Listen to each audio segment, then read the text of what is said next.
Hi there, welcome to The Cross. I'm your host, Robert Daniel Garcia, and on this week's show, we'll be discussing what made Jason Tatum tick off this week, some much needed news on the current situation in Los Angeles, and much more coming up.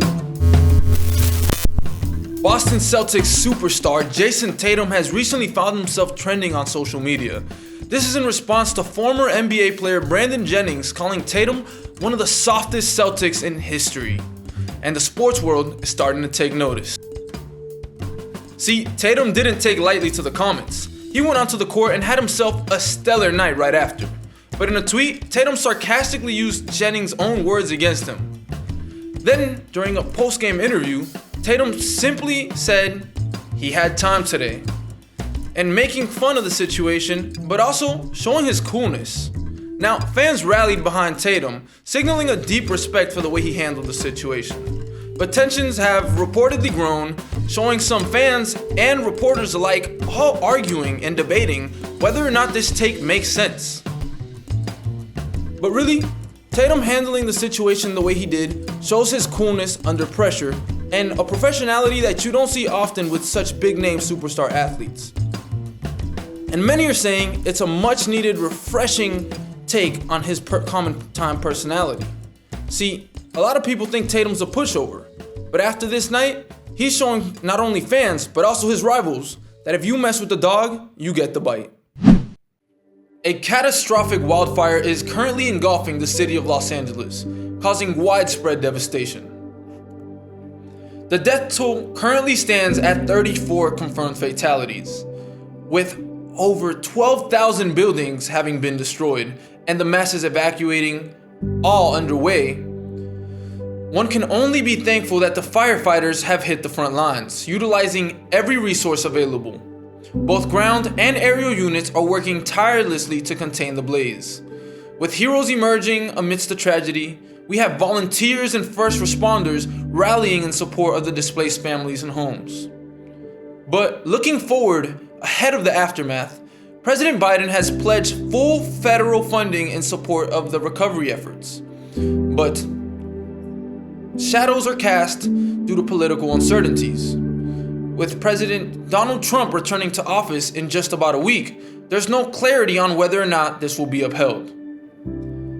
The city of Los Angeles is facing a long recovery road ahead, but the hopes and dreams of the city seem to be driving the community forward. LiAngelo Ball is going from the courts to the charts. The middle Ball brother is now a music sensation.